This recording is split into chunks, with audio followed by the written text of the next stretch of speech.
మన Indian person, so మన తెలుగు బిడ్డ, వరంగల్ వాసి అన్న, తిరుపతి అన్న. ఫస్ట్ నేను ఇక్కడికి వచ్చినప్పుడు నాకు హిందీ కూడా రాదండి.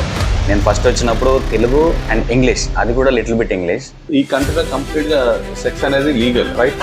వాళ్ళకి మెయిన్ వచ్చేసి ఫస్ట్ షెల్టర్ కావాలి, హోటల్, తర్వాత వచ్చేసి ట్రావెలింగ్ కావాలి, ట్రావెలింగ్ సైడ్ సీయింగ్, తర్వాత వచ్చేసి ఫుడ్ కావాలి. నేను విన్నా మీరు COVID-19 ముందరనే ఒక 6 months ముందు మీరు బిజినెస్ స్టార్ట్అప్ చేసినప్పుడు మీరు మెయిన్ వచ్చేసి ఇక్కడ అన్నోన్ పర్సన్ ఎవరిని నమ్మకూడదు. కోవిడ్ స్టార్ట్ అయిన తర్వాత మీ బిజినెస్ మొత్తం కొలాప్స్ అయింది.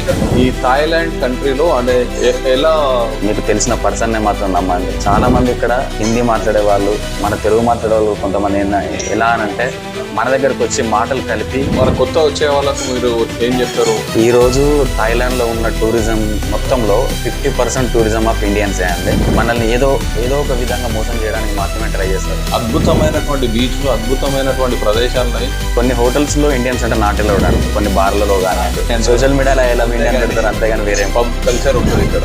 ఆ పబ్ కల్చర్ గురించి ఏమన్నా? ఇండియాలో ఉన్న పబ్స్ తోని కంపేర్ చేసుకుంటే థాయిలాండ్ లో ఉన్న పబ్స్ మీకు ఎంటర్టైన్మెంట్ చాలా ఉంది. Thai massage is very famous. వీళ్ళు ఇచ్చే రెస్పెక్ట్